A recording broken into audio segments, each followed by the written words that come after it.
Eh bien, bonjour à vous tous.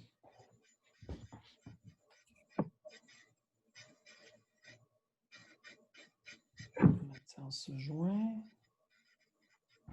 Amar.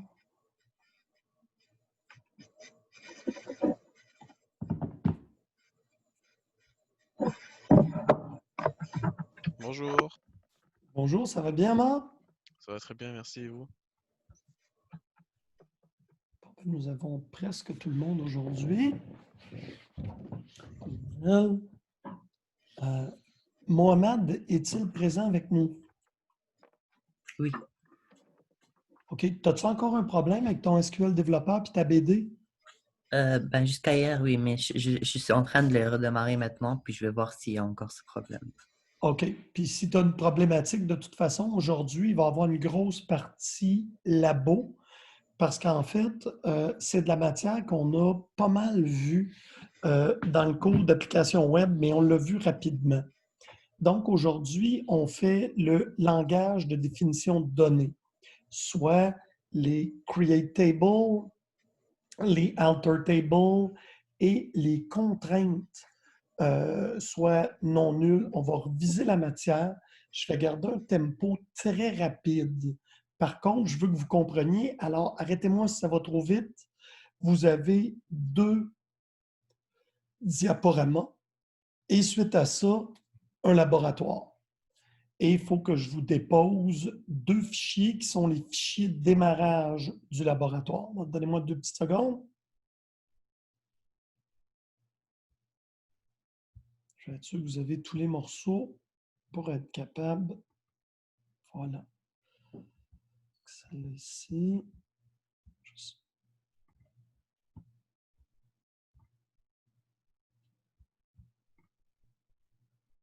Donc, on commence avec le cours 4B, SQL LDD contraintes. Et je vais maintenant partager mon écran.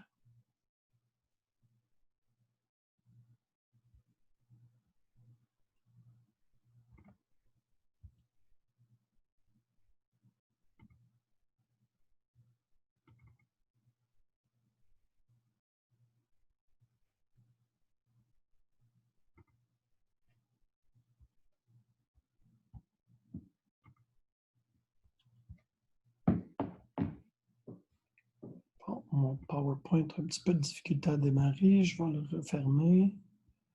1, 2, 3. Go. Voilà.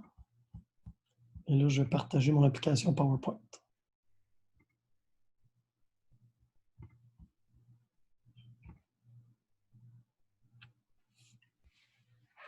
Est-ce que tout le monde voit bien mon PowerPoint?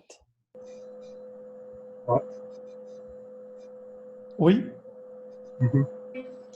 Donc, vous vous souvenez, l'année dernière, on a regardé comment créer des tables. Et les créations de tables, avec les tables, on y joint aussi les clés primaires, uniques et composées. On a quelles sont les autres sortes de contraintes et on va regarder un peu comment ils sont définis dans la base de données.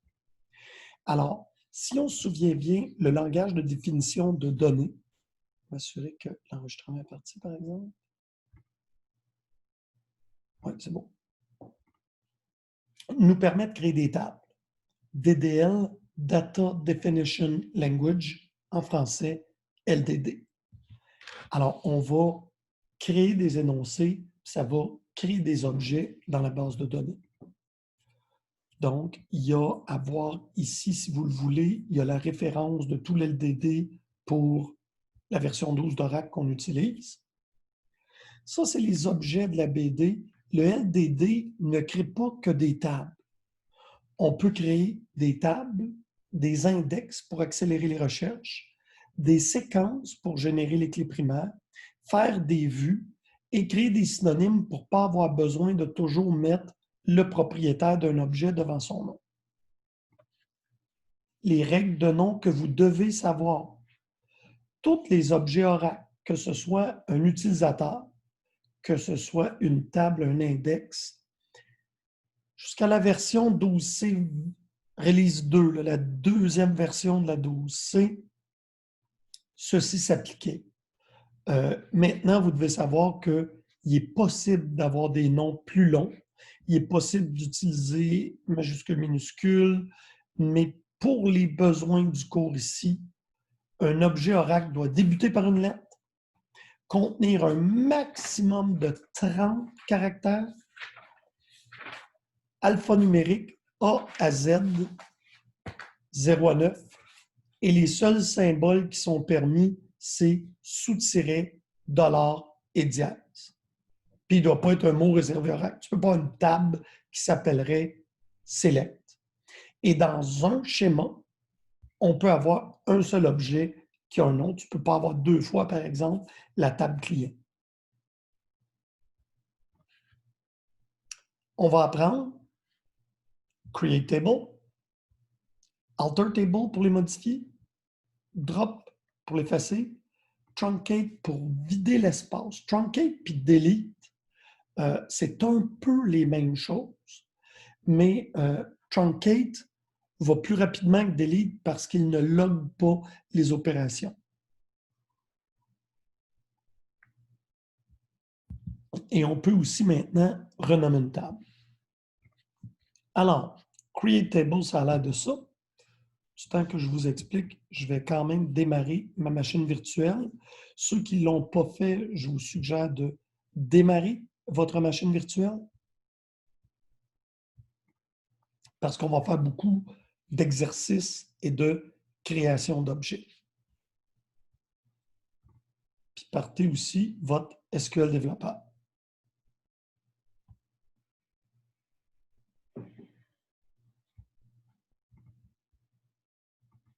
Alors, pour créer une table, ce n'est pas particulièrement compliqué. Notre syntaxe, c'est create table, nom de la table. Et après ça, on y va avec le nom de la colonne et son type de données. Donc, si je vous demande de créer une table qui va s'appeler étudiant, ayant deux colonnes, le DA et le nom. Il y en a-tu qui seraient capables de faire ça sans autres informations? En essayant de vous rappeler ce que vous avez vu à la dernière session. Je vais maintenant partager.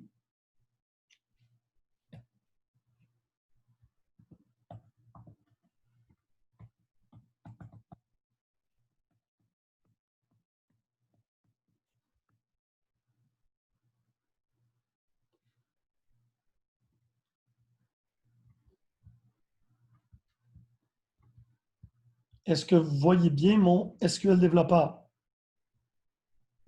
Oui. Ouais, on voit bien. Parfait. Je vais vous demander de vous connecter comme Scott.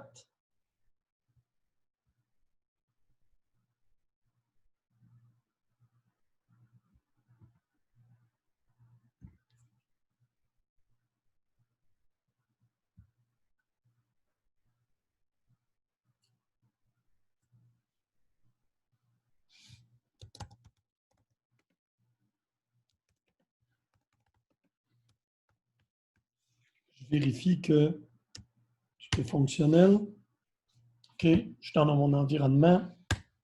Et là, créer la table étudiant.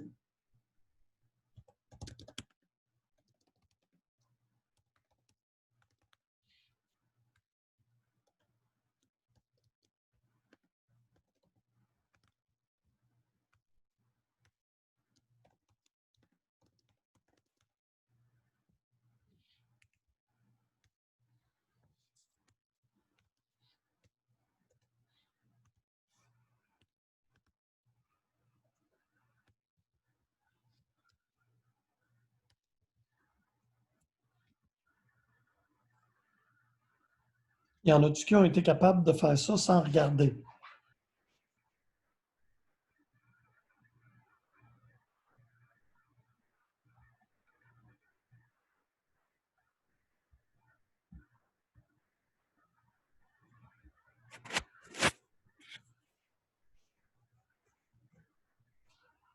Qu'est-ce qui manque à cette table-là maintenant? Primary key. Qui a dit primary key? C'est moi. Bonjour Priscille, ça va bien? Oh, ça va bien. Effectivement. Qu'est-ce qu'on doit faire pour ajouter une clé primaire? Il y a deux façons. OK. Soit on la met directement après DA number, primary key, soit on la met après nom. C'est bon. Et un Ouais. coup qu'elle est déjà créée, qu'est-ce qu'on peut faire? Alter. OK. Un alter table. On a la moitié de fait.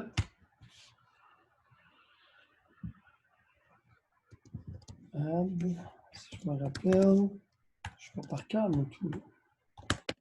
Un constraint. Moi, je vous avais demandé de mettre la contrainte avant.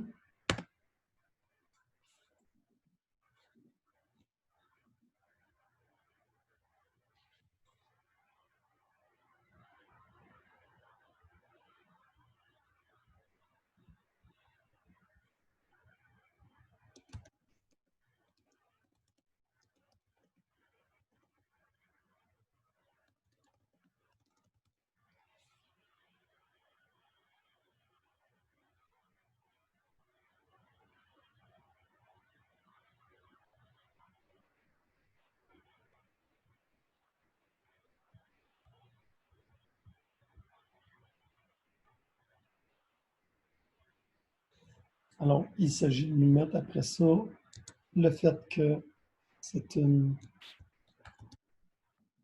primary key, que c'est pas disable.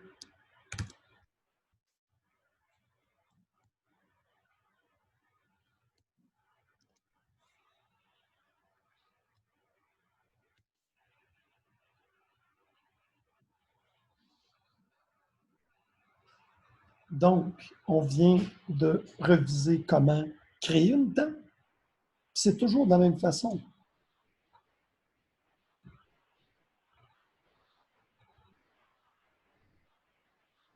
C'est une bonne question, Adriana. Je peux-tu te demander de le tester? Moi, habituellement, j'ajoute les contraintes en faisant un add constraint sur la table. Ah, oui, ça a fonctionné. Au moins, il m'a dit comme table étudiant altered. OK. Donc, il y a plusieurs syntaxes. Moi, étant donné que je n'ai pas beaucoup de mémoire avec la syntaxe, j'en retiens une. Alors, il y a moyen de dire add primary key, mais ça ne te permet pas de la nommer, par exemple.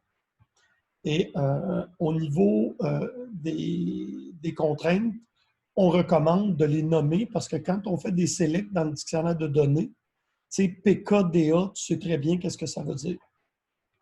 Mais ta syntaxe est aussi valide, là, tu ne perdrais pas de points. Alors, je reviens à notre petit PowerPoint.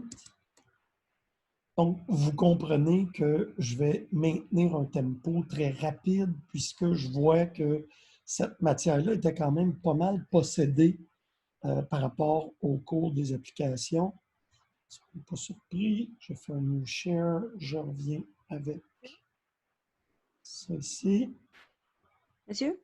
Oui, En fait, si jamais on oublie de mettre la clé primaire d'une table, est-ce que SQL va quand même accepter de créer une table sans primary key?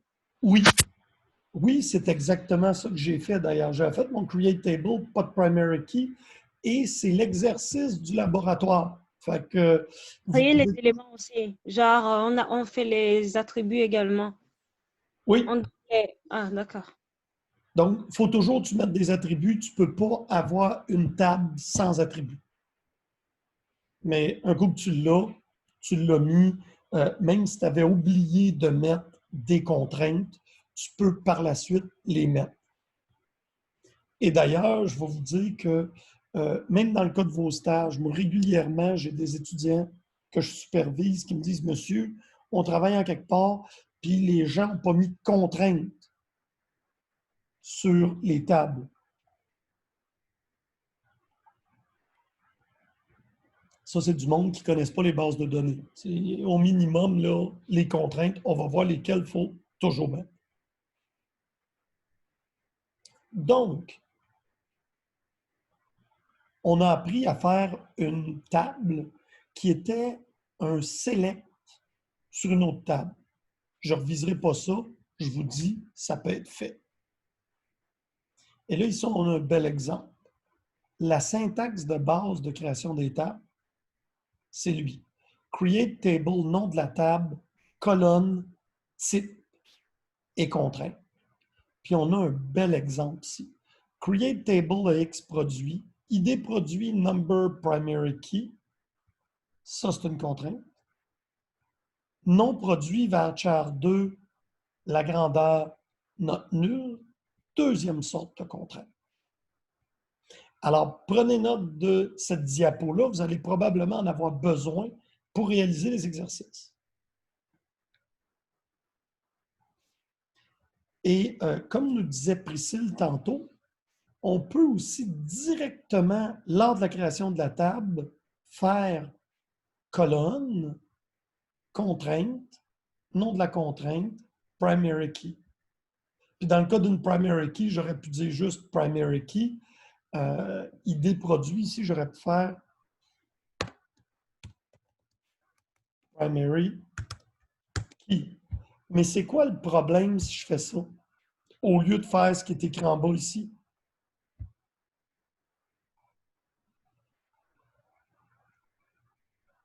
Quel sera le nom de ma contrainte quand je fais ID produit number primary key? Regardez, la réponse est juste un peu plus haut.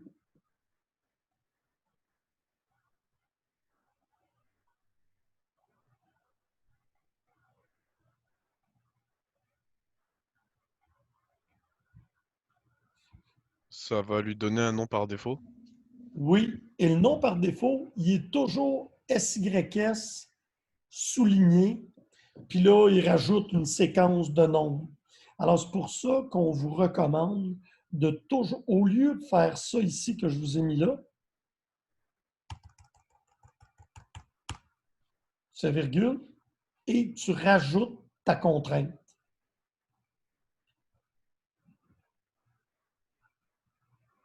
Je vous ai dit qu'on pouvait faire un create table as select. Attention, si vous faites ça, regardez en bas. Si tu fais un create table comme étant un select d'une autre table, ça va créer la structure, ça peut mettre les données, mais une chose est certaine, c'est que ce que ça ne fera pas, ça ne recréera pas les contraintes. Donc, vous devez être capable de manipuler les alter tables. Là, on a vu deux contraintes. Clé primaire. Et c'est quoi l'autre contrainte qu'on a vu passer rapidement? Note nulle. Note nulle. Donc, on en a deux. Il y en a d'autres. On va avancer tranquillement, pas vite. Les drop tables, je ne suis pas inquiète, vous êtes capable d'en faire. Le recyclage, on ne travaillera pas là-dessus pour le moment. Alors, si on revise, create table, nom de la table. Ah!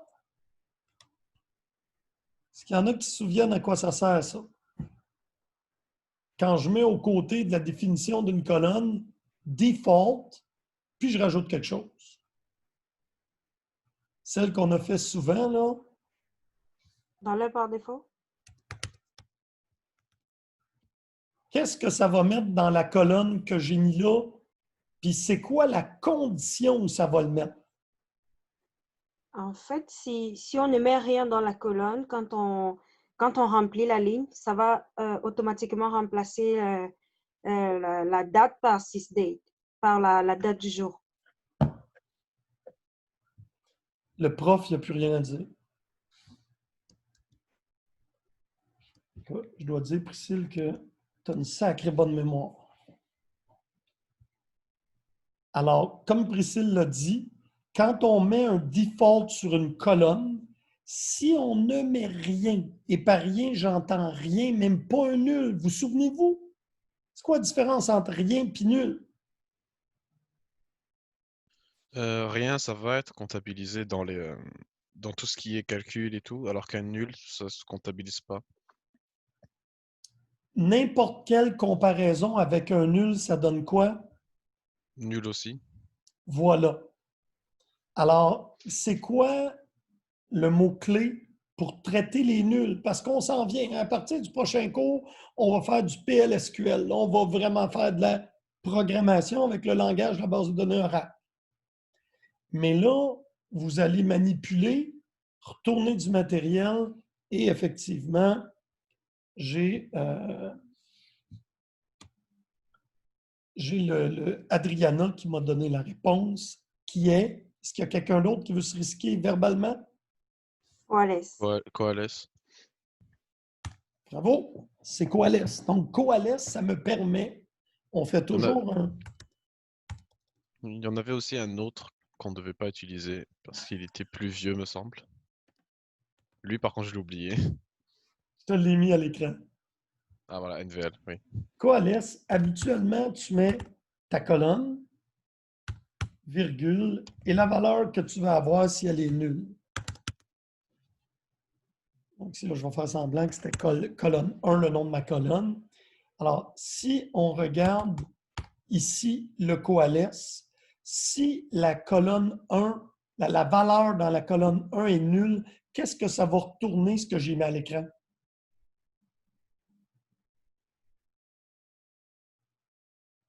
Le test. Exactement. Donc, si la valeur qui est ici est nulle, ou même si je tape ça, ça va toujours retourner test. Coalesce retourne la première valeur non nulle à partir de la gauche. Puis il va les évaluer. C'est beau. Impressive, j'aurais pas beaucoup d'ouvrages à faire.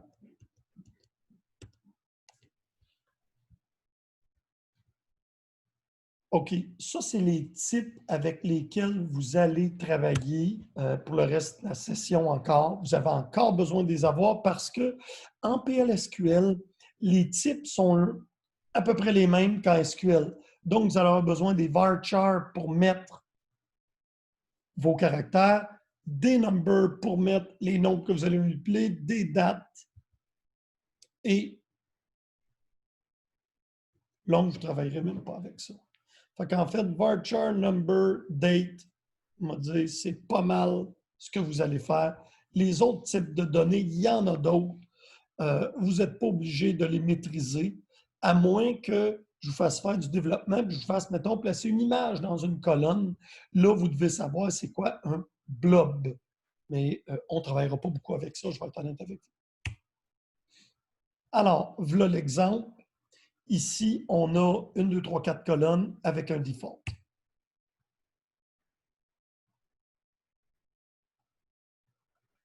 Puis là, je vais faire de quoi de relativement simple.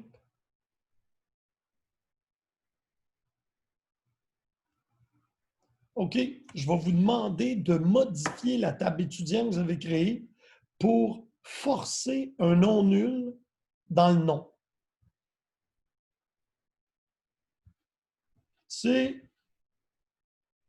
on va changer le partage pour nous ramener notre SQL développeur.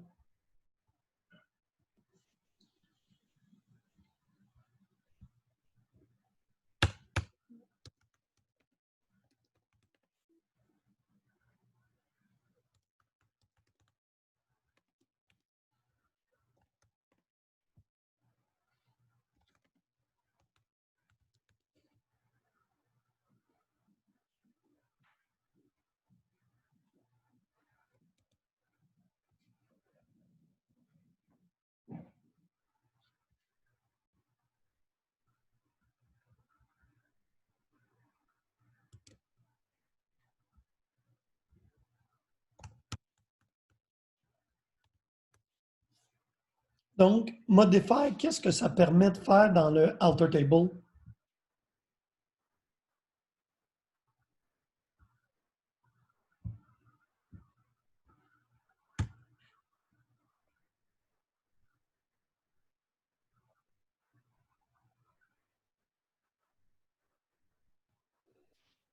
ça oblige l'utilisateur à mettre quelque chose, à rentrer quelque chose dans le champ nom. Merci, Priscille. En fait, le non nul que j'ai ici, ça va forcer effectivement de toujours avoir une valeur. Et le modify est le mot-clé pour nous permettre de modifier une colonne. Donc, alter table, étudiant, modify, dit à Oracle que je vais modifier une colonne. Donc là, j'ai modifié la colonne non pour la rendre non nulle. On vient ici.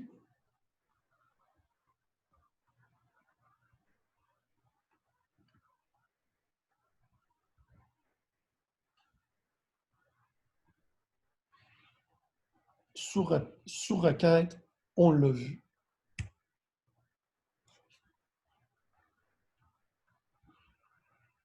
Donc, les contraintes, on les donne sur une table et c'est important de comprendre qu'elles renforcent l'intégrité référentielle. Ça veut dire, principalement pour les clés étrangères. L'intégrité référentielle, c'est la référence entre deux tables. Est-ce que je peux demander s'il y a quelqu'un qui se souvient c'est quoi une clé étrangère? Une définition courte.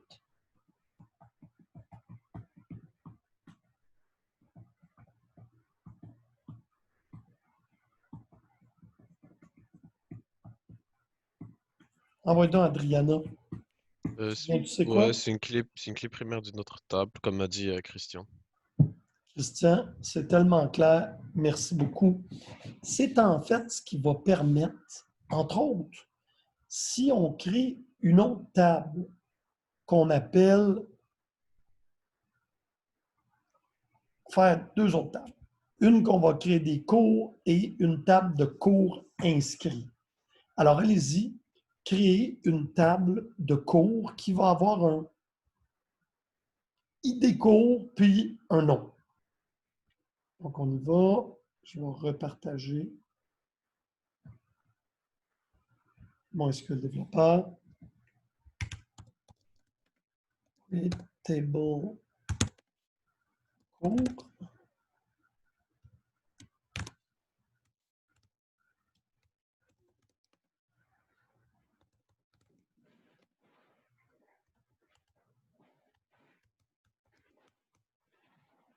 Maintenant, vous êtes tous rendus très bons.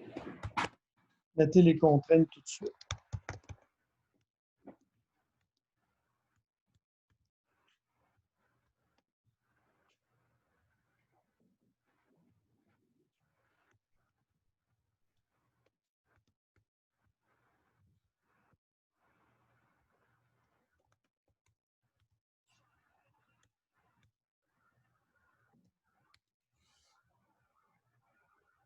Alors là, la table est créée.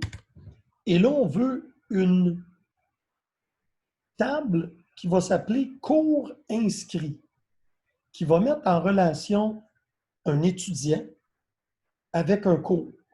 Donc, selon vous, quelles seraient les deux colonnes de ma table cours inscrit?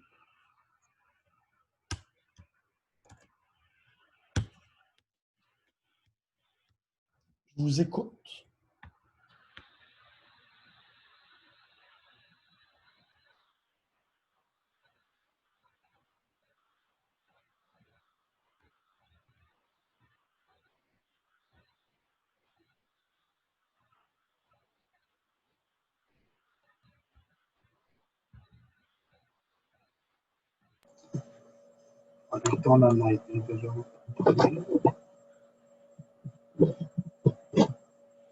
Mohamed, est-ce que tu nous donnes la réponse? Quelles seraient les deux colonnes de la table cours inscrit?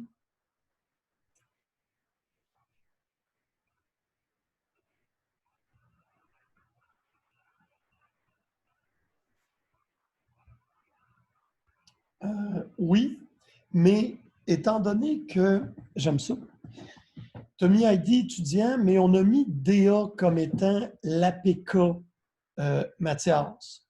Donc, on pourra faire DA. Number.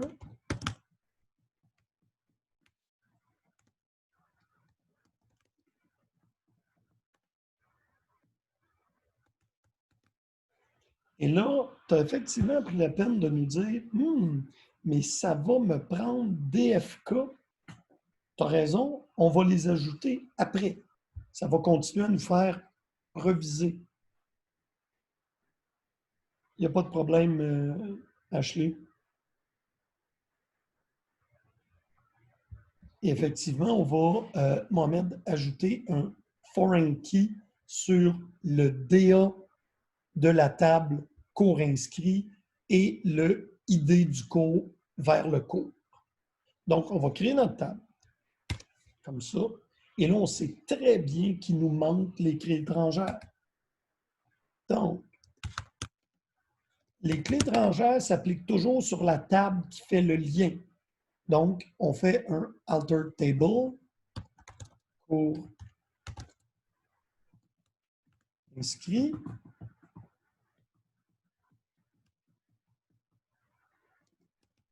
Add constraint. Le nom de la contrainte, FK. On commence avec le DA.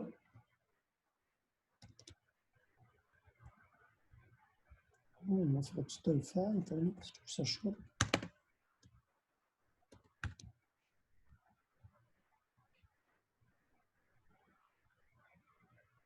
Il nous donne un bel exemple. Donc, FK, on va l'appeler DA.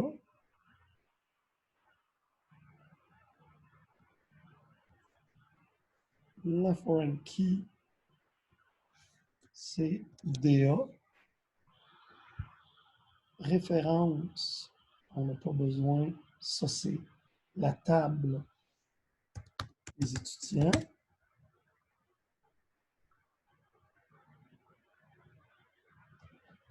DA. Et ça ici, on traite pour les exceptions pour le moment.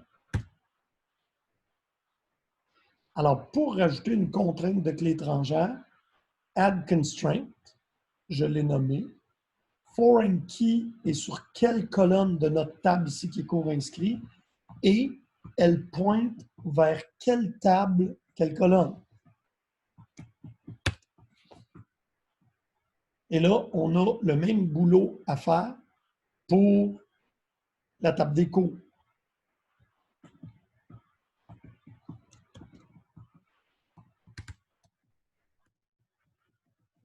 Je vais profiter du fait que le boulot est fait.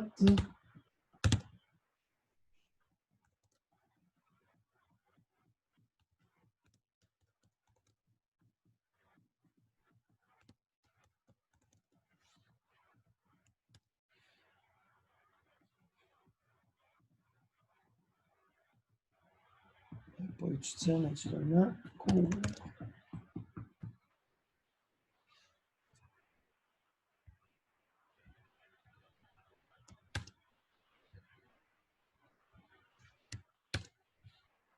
Donc, on a été rajouter les contraintes de clés. Je ne vais pas en laisser rentrer. Ashley. Donc, on a ajouté les contraintes de clés étrangères. On est rendu à 3 types de contraintes. Clé primaire, non nulle, clé étrangère. Ça va? Parfait. Excellente revision.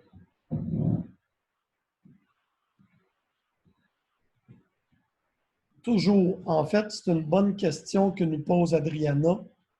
Il n'est pas possible de dénominer une clé étrangère sur une table qui n'a pas de clé primaire. Donc, on l'a dit, la définition d'une clé étrangère, Amar a été très clair, c'est une définition facile. Une clé étrangère, c'est la clé primaire d'une autre table. Ça le dit, clé primaire d'une autre table. Il faut donc qu'elle soit clairement identifiée comme étant une clé primaire. Fait que si tu as créé ta table des cours et que, mettons, tu n'aurais pas mis la clé primaire, ben, tu l'ajoutes avant de faire ta contrainte de clé étrangère. Très bon point là, que tu as amené, Adrienne. Donc là, on a créé 3 tables dans notre modèle.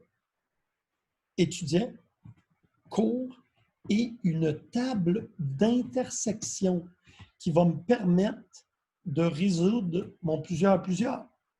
Parce que si on avait fait ça en modélisation, hein, vous êtes à l'aise avec SQL Développeur? On va l'afficher.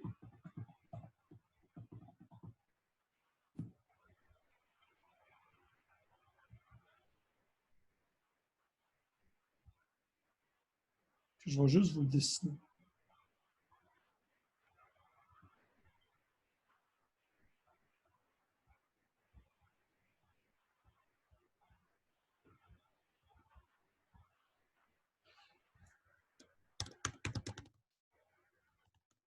Étudiant, mes attributs, j'avais mis DA.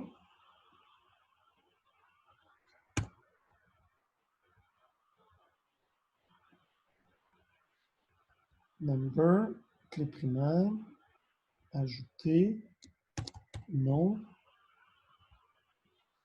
voucher, 200, non nul qui est mandatory ici. Première entité fait, l'entité étudiant qu'on a fait. Et le second entité qui va être nos cours.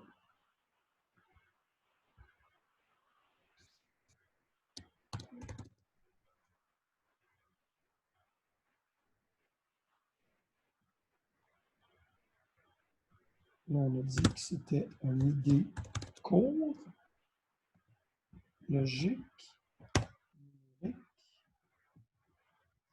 les primaires, ajouter le nom du cours, c'est un voucher, avoir 200 longs,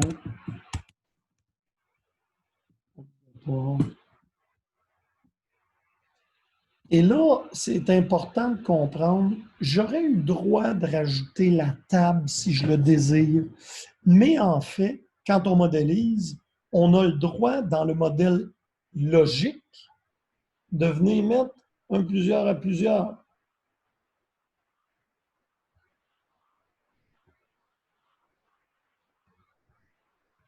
Et ici, il est optionnel des deux côtés. Et on va dire un étudiant peut s'inscrire à un plusieurs cours. Un cours peut être suivi par un ou plusieurs étudiants. Et pour afficher les libellés, on fait show label.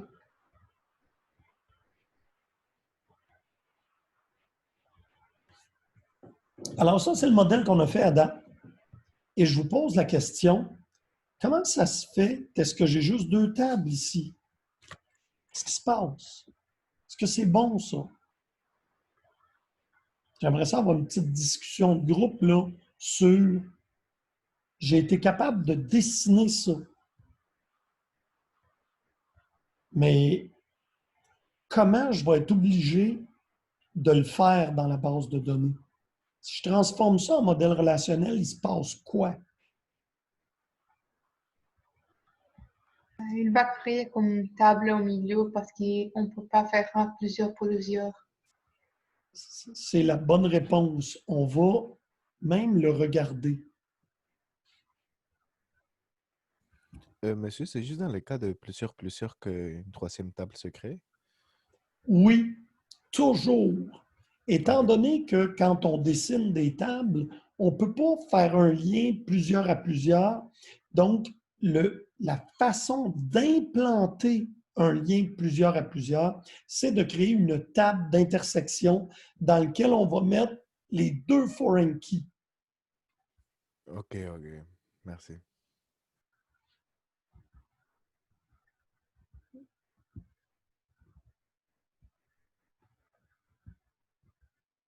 Et c'est celle-là qu'on a appelée cours inscrit. On va être paresseux, on va changer son nom.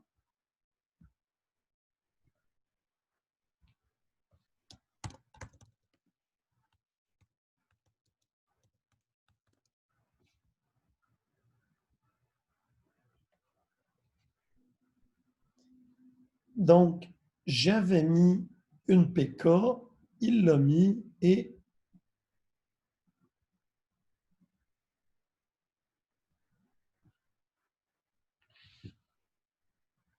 là, j'aimerais mieux aller changer le nom de mes clés étrangères, mais je ne les trouve pas jolies.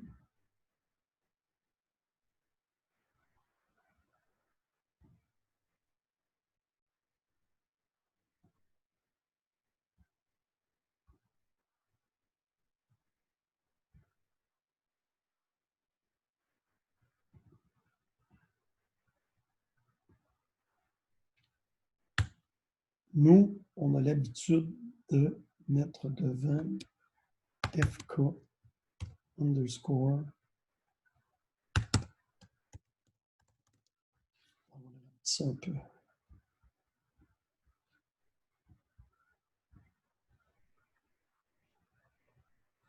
Puis lui, ça va être FKDA.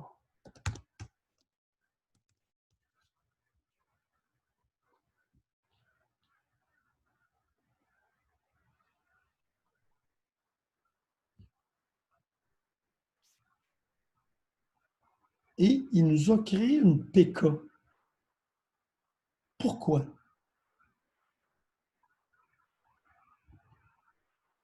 Ma PK, il les a jumelés, puis il l'a nommé.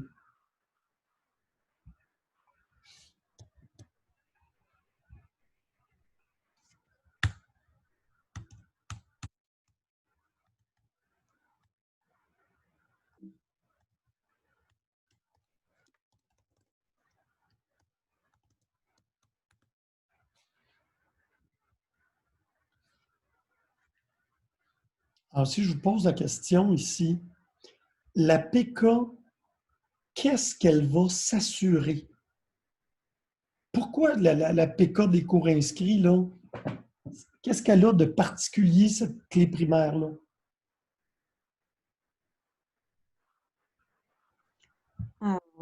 En fait, pour que cours inscrit, on insère, pour que cours inscrit contienne une ligne, il faudrait que les deux éléments qui sont les clés primaires soient non nuls.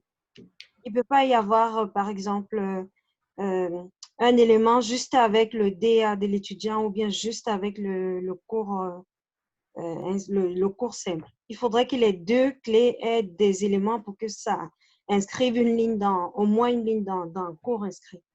C'est très bien dit, Priscille.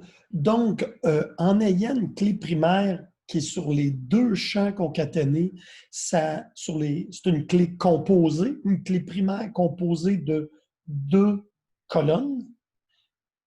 On va être obligé de mettre une valeur dans DA étudiant et une valeur dans IDECO. C'est bon. Quoi d'autre aussi que cette clé primaire-là va renforcer? Est-ce qu'un étudiant va être capable d'être inscrit plusieurs fois dans le même cours?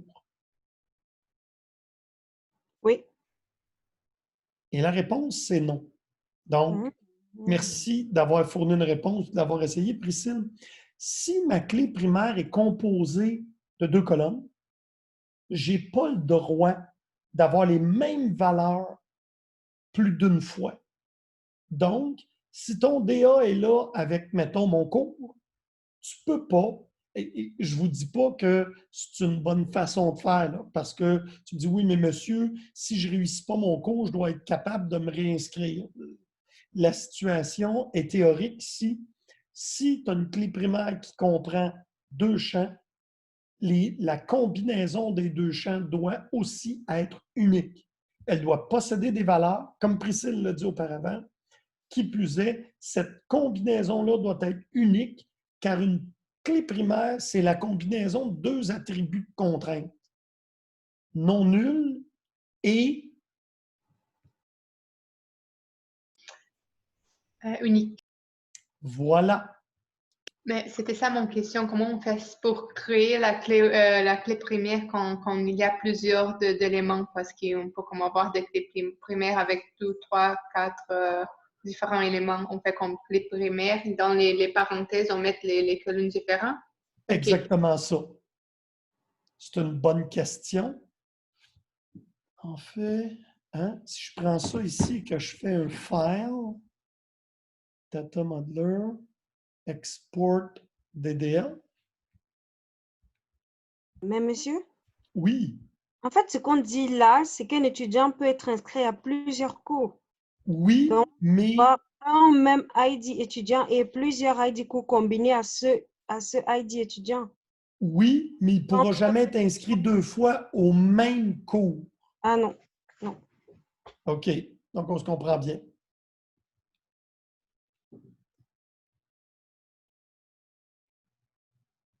Est-ce que tu vois ici, Adriana, ce qu'a fait SQL Developer? Oui. Donc, C'était juste il a pour fait savoir le... comme on fait ça dans les scripts. On fait comme pour créer la clé primaire. Comment on fait? Oui, Monsieur, oui, Priscille? aussi pour inscrire un étudiant DA, cours DA, on ne peut pas inscrire des valeurs qui n'existent pas déjà dans étudiant et cours.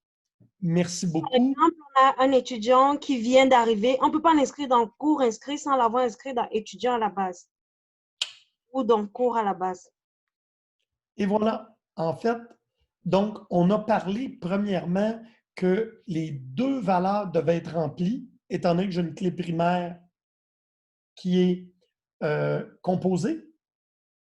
Ensuite, étant donné que c'est une clé étrangère et qu'elle est obligatoire, la clé étrangère force la création dans chacune des tables enfants en premier. Ça veut dire que je n'ai pas le droit de mettre un cours dans cours inscrit qui n'a pas été créé dans cours et je n'ai pas le droit de mettre un étudiant dans cours inscrit qui n'a pas été créé auparavant dans étudiant. Donc là, on a fait le tour et on a maintenant 4 contraintes qu'on a vues ensemble. Je répète, la première contrainte, clé primaire, qui est en fait la composition de 2 autres clés primaires que je peux prendre séparément, non nulles et uniques. Et on a vu la clé étrangère. Il en reste une, vous en souvenez-vous?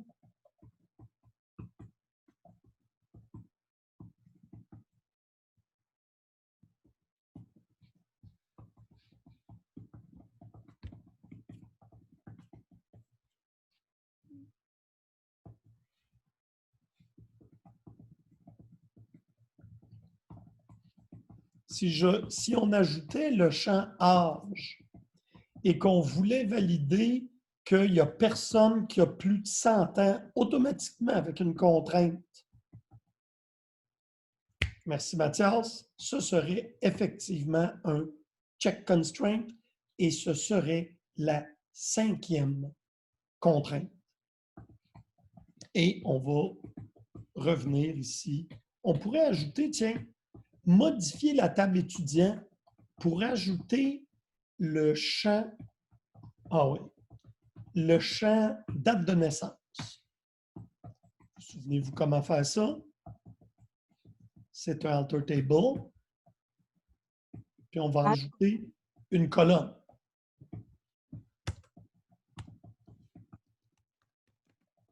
Alter table étudiant, add.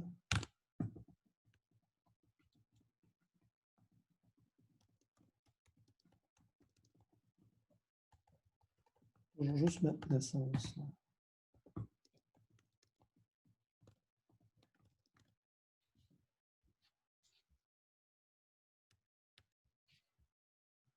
Donc, là, j'ai ajouté le champ date de naissance et on voudrait ajouter le check constraint. Je vous en ai donné assez. On est vendredi, il est 10h52. Pause, de retour à 11h tout le monde. Ça vous va? Déjà installé va être supprimé. Bon, je suis content. Moi, tu as une bonne question. Moi, j'ai fait un rollback avant. Mais allons-y et répondons à ta question. Qu'est-ce qui se passe, monsieur, si j'essaye de faire une contrainte sur une table existante qui a déjà des données qui ne respecteraient pas la contrainte. J'ai compris ta question, Amand? Oui, c'est ça. OK. Alors, on va modifier la colonne. Donc, maintenant, c'est nul. Là, je vais rentrer un étudiant numéro 9 avec un nul. Ça l'a passé. Je vais le sauvegarder et je vais essayer de remettre non nul. Ok, une erreur. Là, ce qu'il te dit, c'est je ne suis pas en mesure d'activer ta contrainte parce que le contenu des données ne rencontre pas la contrainte. Ah, ok, c'est aussi bien fait que ça. Mais c'est une excellente question. Et là, je pourrais faire soit un update, soit effacer l'enregistrement. Pour les besoins de la cause, je vais l'effacer.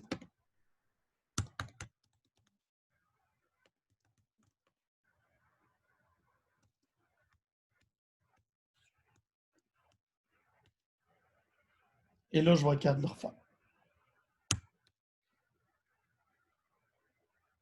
Et ça, c'est valide pour les contraintes de clé primaire, d'unicité. Donc, je ne peux pas créer une contrainte active. Ah, ça introduit quelque chose. Est-ce que c'est possible de désactiver une contrainte pour peut-être mettre des données le temps que je les modifie, je les tripote jusqu'à temps que ça soit beau, puis après ça, réactiver la contrainte? La réponse, c'est oui. Puis là, tu comprends pourquoi c'est le fun de les avoir nommés comme il faut. Parce que, tu sais, alter table, disable constraint, 6, C0, 8, 2, 3, 4, 1, 2, 9, 9, 9, c'est difficile. Mais un alter table, disable constraint, puis le nom de ta contrainte de clé primaire, pick underscore DA, c'est pas mal plus facile. Donc, dans les choses importantes à comprendre, puis on va faire des scripts de chargement de données dans ce cours-là, c'est que quand tu as besoin, tu peux désactiver les contraintes, charger des données, puis réactiver les contraintes. Puis ça donne des erreurs, bien, ça va te permettre peut-être de régler certaines problématiques. Puis tu vas être capable de travailler dans la BD au lieu de travailler sur un fichier ASCII. Monsieur, Oui, Priscille? est-ce que la date est par défaut non nulle? Non. Parce Si, que vous avez entré naissance, date, et vous n'avez pas mis note nulle, quoi que ce soit. Et puis quand vous avez entré un étudiant sans date, ça a mis erreur. Je ne comprends pas pourquoi. parce que je n'avais pas mis de valeur. Oui, mais en fait, si on met un nom et qu'on ne met rien, et qu'on entre une valeur, on ne met pas le nom, en fait, c'est censé mettre nul par défaut. Même si on n'a pas mis nul. Priscille, moi, j'aime ça, tu es une fille très perspicace. L'erreur que j'ai eue, ce n'était pas une erreur de contrainte, je m'explique. C'est qu'en fait, quand je ne mets pas les colonnes ici, dans mon insert, il faut que je mette toutes les valeurs de la table dans l'ordre. Alors, c'est ça l'erreur que j'ai eue et non pas une erreur parce que ma date était non nulle. Parce que ma date, c'est pour être nulle. On va même le démontrer.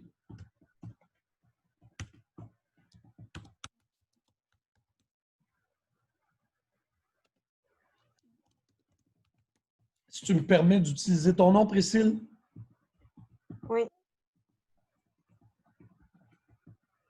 Mais premièrement, je crée cette erreur-là volontairement.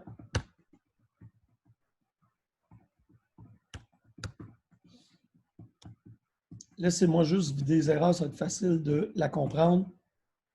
Et j'aime ça quand vous me forcez à faire des... Ce que ça dit, l'erreur, est-ce que tu le vois? Not enough values. Il n'y a pas assez de valeur dans ton énoncé insert. OK. Là, je vais mettre nul avec la date. Vois-tu, ça l'a passé? Oui, là, je comprends. Mais c'était une excellente question. C'est pour ça que j'ai dit que tu es une fille perspicace. tu as pu voir, il y a quelque chose qui ne marche pas. Pourquoi? Là, effectivement, ce n'est pas parce que c'était non nul, mais si je ne mets pas les colonnes ici en haut, dans l'énoncé insert, il faut que je les mette toutes et dans l'ordre qu'ils ont été créés. Ça a répondu à la question. Tout le monde comprend ce qui s'est passé? Oui, je suis d'accord avec toi, Mohamed. Priscille, elle a le gun prêt pour trouver toutes les petites erreurs. C'est excellent. Tu as une bonne maîtrise, Priscille, des concepts. Félicitations. Alors, on vient et il nous reste juste à apprendre comment faire les check constraints. Donc, je change mon partage pour vous mettre le PowerPoint. Et là, on descend. Et on a appris que les contraintes pouvaient être définies au niveau de la table et au niveau de la colonne. On l'a fait. Et vous avez appris que si vous ne leur donnez pas de nom, ils vont avoir un nom horrible. SYS underscore machin, machin, machin. Les contraintes sont stockées dans le dictionnaire de données d'Oracle. Là, on a comment les définir.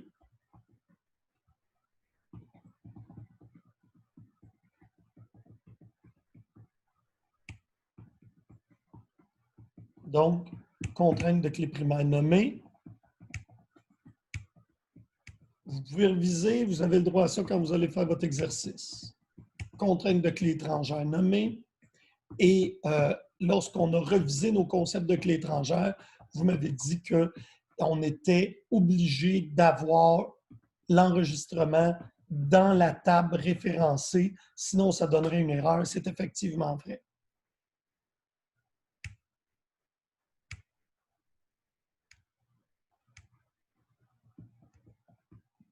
La non nulle, on l'a vu. La unique, on l'a vu. Et il ne reste que la check constraint qu'on n'avait pas vue. Et on y est rendu. Donc, check constraint, on peut dire check qu'une colonne est plus petite que quelque chose. Nous, ce qu'on veut faire, c'est l'équivalent de ça, mais avec une date. Nous, on ne veut pas que la date soit plus petite que 1900, la date de naissance. Alors, on va rajouter la contrainte, âge minimum, check, la colonne, plus grand que, le to date. Êtes-vous prête? On commence, on va essayer de faire ça ensemble. On a un exemple ici.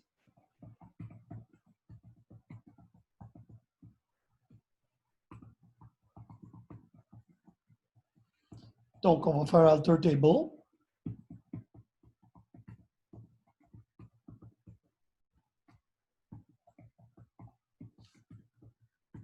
Monsieur, je ne sais pas Oui. s'il faut, mais on ne voit pas ton SQL, on voit encore le diapo. Je ne sais pas si c'est ça que tu veux. De l'avoir rappelé, c'est parce que je travaille avec juste un écran.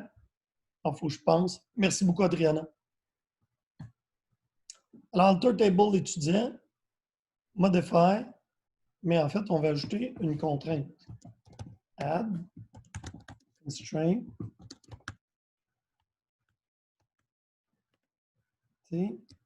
âge underscore minimum.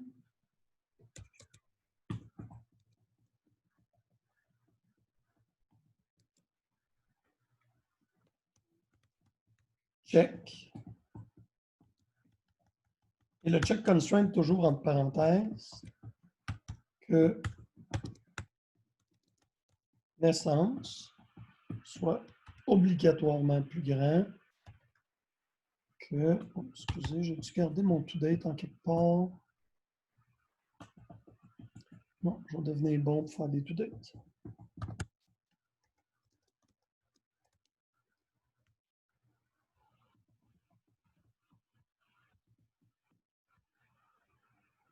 Ma virgule doit aller dans la parenthèse. 1, 2, 2.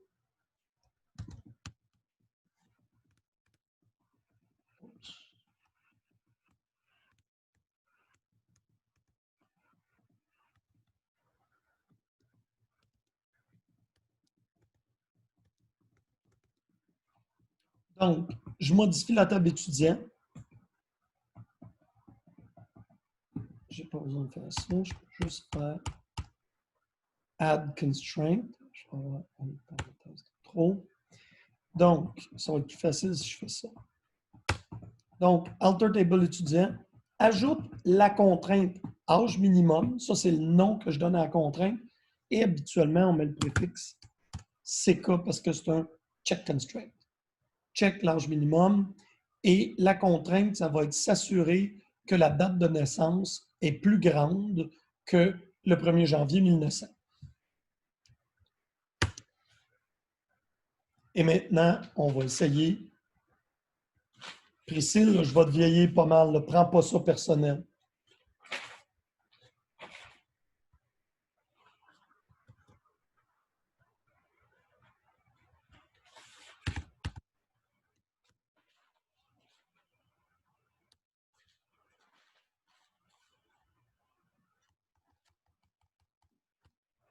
Et je vais te mettre en 1800, Priscille. Donc, pas une chance que le numéro 7 ne soit pas créé. Donc là, je veux insérer un étudiant dont la date de naissance va être le 1er janvier 1800 et j'ai déjà une contrainte sur la colonne naissance. Je veux qu'on a déclaré, je veux qu'elle soit plus grande que le 1er janvier 1900.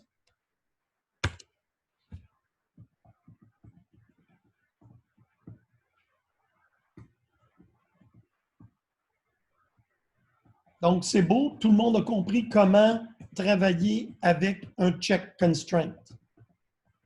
Et là, je fais par exprès, je vous le fais faire avec des alter tables.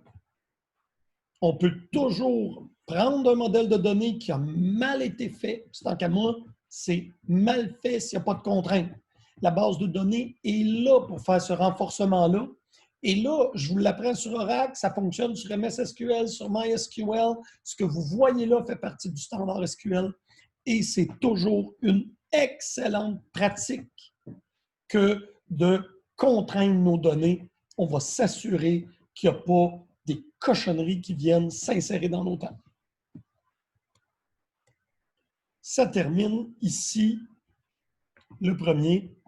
Et avant de sortir, on va aller voir comment je peux voir les contraintes. Ils sont dans le dictionnaire de données et on peut les voir rapidement en cliquant sur une table et en allant voir l'onglet contraintes. Alors là, je m'en viens ici, je m'en viens dans mes tables de Scott. Et là, moi, l'étudiant est intéressant. Je clique. Et là, voyez-vous, constraint ici. Ça ne sera pas long, il va aller les chercher.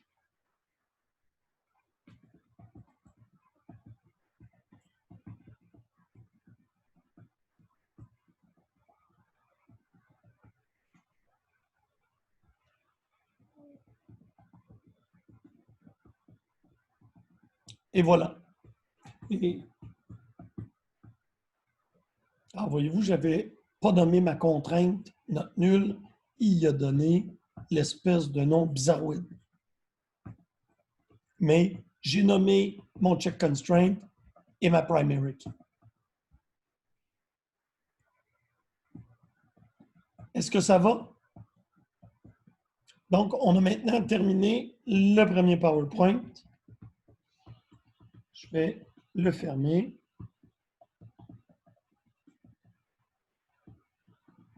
Et on est rendu au 4C.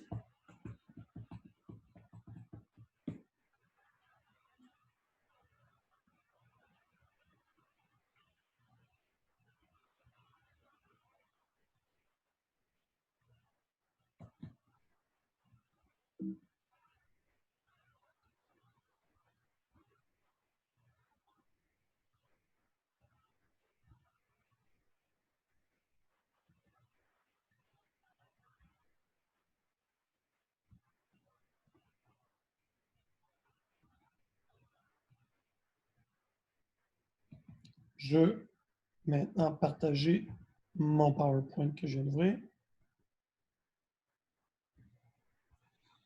Et là, on va aller plus rapidement, c'est la fin des contraintes. on est ici et on les a déjà fait, toutes les alters ensemble. Donc, quand je veux modifier une colonne, si je veux en ajouter une, c'est alter table add, nom de la colonne, alter table modify ou alter table drop pour effacer une colonne. Pas difficile, on l'a fait ensemble.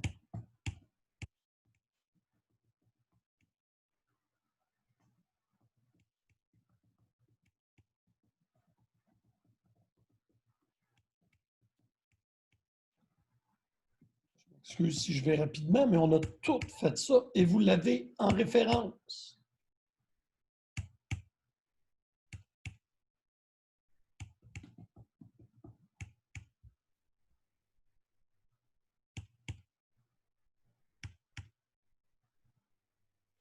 Ajouter un commentaire à une table pour dire ce qu'elle fait. Tu peux le faire à partir d'SQL Developer et tu peux aussi le faire avec Comment on Table.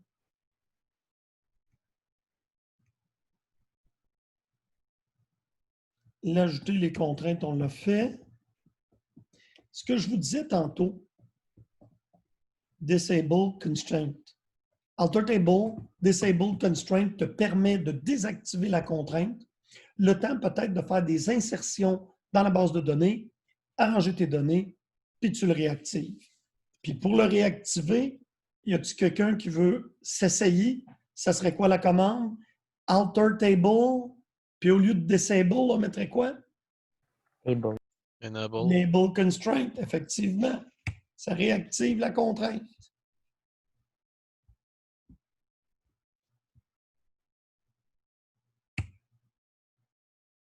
OK. Ça, c'est le dernier point qu'on a vu ensemble pour les étudiants qui étaient avec moi et qui ont fait le cours d'application web. Je vais aller rapidement. C'est sûr, on comprend que les contraintes de clé étrangère, c'est pour maintenir l'intégrité référentielle. Référentiel, référence. Parce qu'on a une clé. Puis qu'est-ce que je veux faire si je délite un étudiant de ma base de données et qu'il est inscrit à un cours? Qu'est-ce qui va se passer? Alors là, on va aller rapidement dans SQL Developer, on va créer un cours et on va inscrire Priscille à notre cours avec un petit insert. Ici, je vais partager maintenant mon SQL Developer. Je vais fermer mes modèles, mon modèle logique, étudiant, et de retour à Scott. Donc là, ici, on n'a pas de cours.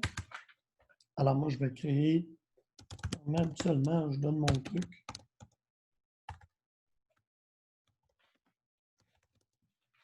Quand je fais ça, moi, c'est pour me rappeler la structure de la table. Il n'y en a pas. Donc, insert into cours. Le numéro 1. Et c'est naturellement un cours de BD. Ah, qu'est-ce qui se passe?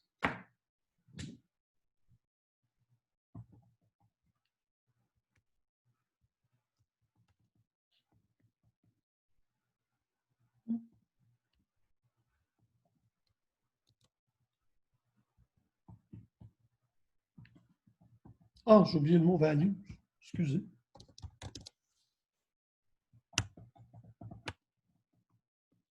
On va la sauvegarder. On va vous le refaire une fois, excusez. Ici, ça c'est le beau. Et là, il me reste à aller mettre Priscille dans mon cours inscrit.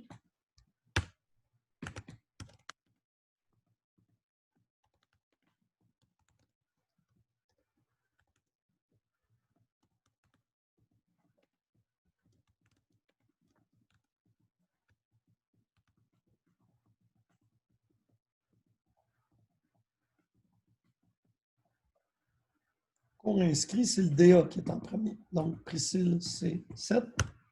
Et elle s'inscrit à mon cours de BD. Hop! FKDA, l'a pas trouvé. Est-ce que j'ai oublié de sauvegarder Priscille?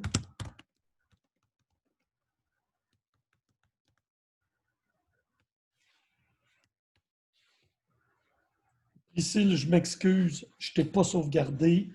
Ah oui, c'est vrai, parce que je t'avais mis une date de naissance vraiment. Okay. Tu es venu au monde en 98.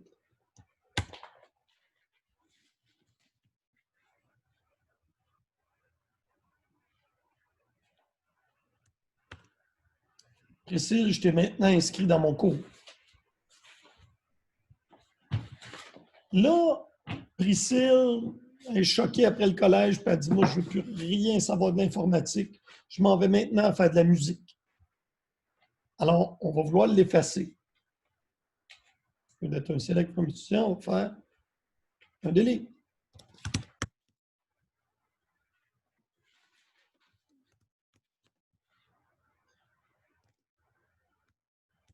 Voilà. Elle s'en va, elle ne veut plus rien savoir. Ah! Et là, si j'essaie d'effacer un étudiant qui a aussi des liens dans la table de cours inscrit, par défaut, la contrainte, l'action, c'est de ne pas permettre l'effacement puis de m'aviser. Alors, c'est ça ici que me dit mon PowerPoint.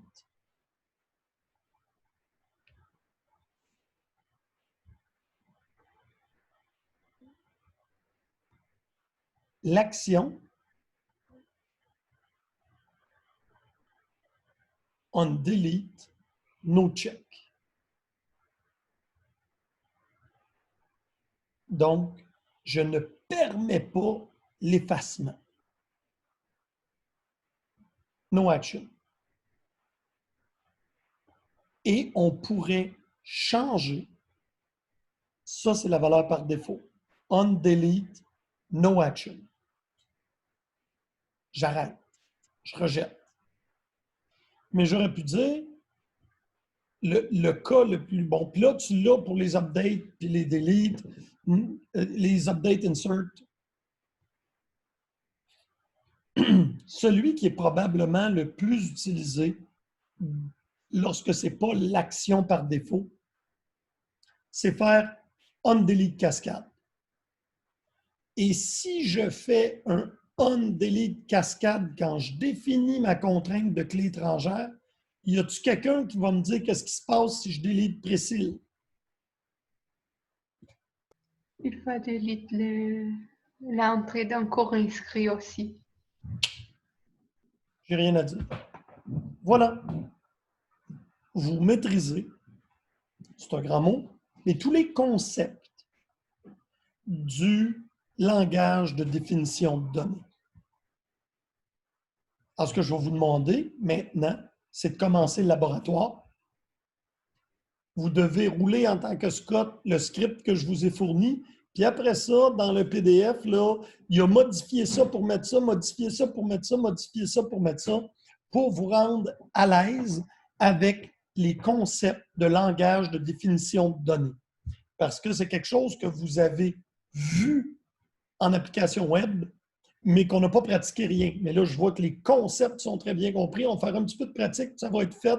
Ça va beaucoup vous aider dans le cas de votre TP2. Allez-y.